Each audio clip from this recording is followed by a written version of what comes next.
Hello friends, मैं आप सब लोगों का अपने इस एजुकेशनल चैनल पे स्वागत करता हूं। फ्रेंड्स, आज की इस वीडियो में हम लोग बात करने वाले हैं बीपीएससी मेंस परीक्षा के रिगार्डिंग जो बहुत बड़ा बदलाव किया गया है। आपके मेंस परीक्षा में जो एसए को शामिल किया गया है उसके रिगार्डिंग आज हम लोग बात करने वाले हैं। जी हाँ फ्रेंड्स, जैसा कि आप सबको मालूम है, जो लोग नहीं जानते हैं उसको मैं इन शॉर्ट बताते चलूँ कि आपके बीपीएससी मेंस परीक्षा के पैटर्न में एक बहुत बहुत बड़ा बदलाव किया गया है। इसमें बदलाव क्या किया गया है कि जिस तरीके से मेंस परीक्षा में आपके ऑप्शनल पेपर होते थे और ये इसका मार्क्स की अगर बात करते हैं तो ये 300 अंकों का ऑप्शनल पेपर होता था। अब आपके ऑप्शनल पेपर को जो है केवल और केवल क्वालिफाइंग कर दिया गया है और इसमें आपके एमसीक्यूज देखने को मिलेंगे। इसको रिप्लेस करने के लिए लाया गया है आपका एसए के पेपर को इंक्लूड इसमें किया गया है। एसए के पेपर की बात करते हैं तो इसके अगर अंकों की बात करें तो ये 300 अंकों का आपका एसए का एग्ज़ाम जो है वो आपसे लिया जाएगा। अब बात आती है कि क्या एसए का कोई जो है सिलेबस होता है, क्या इसका कोई डिफाइंड सिलेबस है जिस तरीके से हमको प्रीलिम्स का या मेंस के जो अन्य पेपर हैं उसके जो डिफाइंड सिलेबस हम लोगों को मिलते हैं, क्या उसी तरीके से एसए का भी कोई डिफाइंड सिलेबस होता है? तो फ्रेंड्स, आपके मैं जानकारी के लिए बता दूं कि एसए जो होता है वो इससे पहले जितने भी परीक्षा में एसए के पेपर को शामिल किया गया उसमें एसए का कोई भी डिफाइंड सिलेबस नहीं होता है। जी हाँ फ्रेंड्स, इसमें एसए जो है आपके एग्ज़ाम में अगर देखने को मिलेगा तो इसका कोई डिफाइंड सिलेबस नहीं है, ये कहीं से भी कुछ भी पूछ सकता है। इन शॉर्ट इसको अगर मैं उदाहरण के तौर पर समझाना चाहूँ, अगर मान लीजिए कि आयोग बहुत खुश करता है बच्चों को, मान लीजिए एसए का सिलेबस डाल भी देता है, तो एसए का सिलेबस में वो क्या लिखेगा? सिंपल सा ये बात वो लिख सकता है कि हम सामाजिक तत्वों से जुड़े हुए मुद्दों से सवाल करेंगे। अब इस एक लाइन से आप जो है वो इससे इससे कोई भी निष्कर्ष नहीं निकाल सकते हैं कि यहाँ पर जो है आपको किस किस तरीके के सवाल देखने को मिलेंगे। अब बच्चों के मन में ये कन्फ्यूज़न होगा कि फिर तो हमको जब इसका सिलेबस ही नहीं मालूम है तो हमको तैयारी किस हिसाब से करनी है। तो इसके लिए आपको जो है वह प्रीवियस ईयर क्वेश्चन पेपर्स को देखना पड़ेगा। अब सवाल ये भी उठता है कि चूंकि बीपीएससी ने इसको पहली बार अपने एग्जाम में एसए के पेपर को शामिल किया गया तो हम इसके प्रीवियस ईयर क्वेश्चन को तो देख सकते नहीं है। तो इसके लिए हमको कोई और ऐसे एग्जाम को देखना पड़ेगा जहाँ पर एसए का पेपर पहले से इंक्लूडेड है और वहाँ पर पिछले वर्षों में एग्जाम करवाया गया है। जैसे यूपीएससी की बात करते हैं तो यूपीएससी में जो है आपका एसए का पेपर ऑलरेडी इंक्लूडेड है और यहाँ पर जो है वो कई वर्षों से एसए का जो है वहाँ पर क्वेश्चन देखने को मिलता है। उसके अलावा कई सारे पीसीएस एग्जाम भी है जहाँ पर एसए का पेपर वहाँ पर देखने को मिलता है। तो इसके लिए आप क्या कर सकते हैं, उन सभी परीक्षाओं के जो है वो प्रीवियस ईयर क्वेश्चन को देख करके उससे एक रफ आइडिया ले सकते हैं।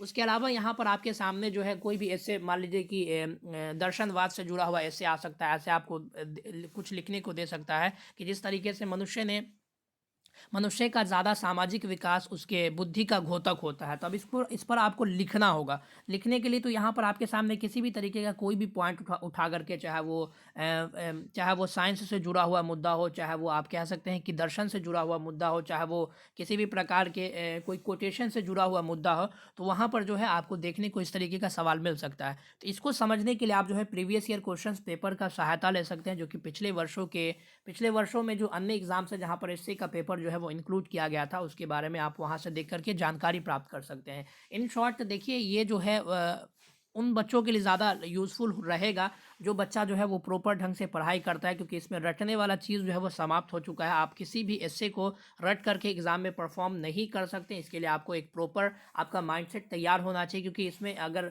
इसका वैरायटी ऑफ देखिएगा, इसमें जो है वो इसका जो सिलेबस है वो बहुत ज़्यादा ह्यूज है, कहीं से भी कुछ भी आपसे पूछा जा सकता है। तो इसमें क्वेश्चन की रिपीटेशन की संभावना बहुत कम हो जाती है। तो यहाँ पर जो बच्चों को एक रटने का जो फैक्टर होता था, बहुत सारे बातें ऐसी हैं जो फैक्चुअल होते हैं।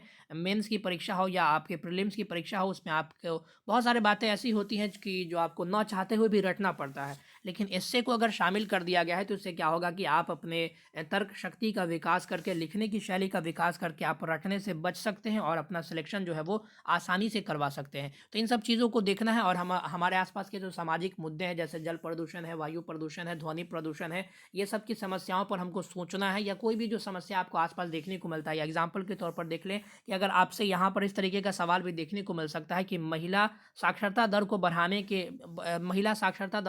के क्या क्या उपाय हो सकते हैं। मान लीजिए ये ऐसे आपको लिखने को दे सकता है, तो अब इस पर जो है आपको 1000 से लेकर के 1200 शब्दों को सोचना पड़ेगा, उसको अच्छे से डिफाइन वे में एक स्ट्रक्चर फॉर्म में आपको लिखना पड़ेगा, तब जाकर के आप यहाँ से इसको ये कर सकते हैं। अब कोई भी बच्चा इसको घर से प्रिपेयर करके नहीं जा सकता है, इसको रट के नहीं जा सकता है। इसके बस ये है कि आप जो आपका ओवरऑल जो नॉलेज होगा वहाँ आपके एस्से लिखने में जो है वो काफ़ी ज़्यादा आपकी सहायता करेगा। तो ये रहा इन शॉर्ट आपके सामने जानकारी। एक बार और मैं आपको रिपीट करते चलूँ कि एस्से का कोई भी डिफाइंड सिलेबस नहीं होता है। अगर एस्से का सिलेबस आयोग देता भी है तो उसमें भी आपको जो है एक अनुमान लगा कर के ही एक पढ़ाई करनी पड़ेगी, प्रीवियस ईयर क्वेश्चन के हिसाब से ही आपको पढ़ाई करनी पड़ेगी। तो फ्रेंड्स उम्मीद करते हैं कि आपका ये डाउट जो है वो क्लियर हुआ होगा। इस तरह के इन्फॉर्मेटिव वीडियोज़ आपको चैनल पर मिलते रहेंगे, इसके लिए चैनल से जुड़े रहिए। थैंक यू वेरी मच, मिलते हैं अगले वीडियोज़ में, तब तक के लिए धन्यवाद। God bless you all.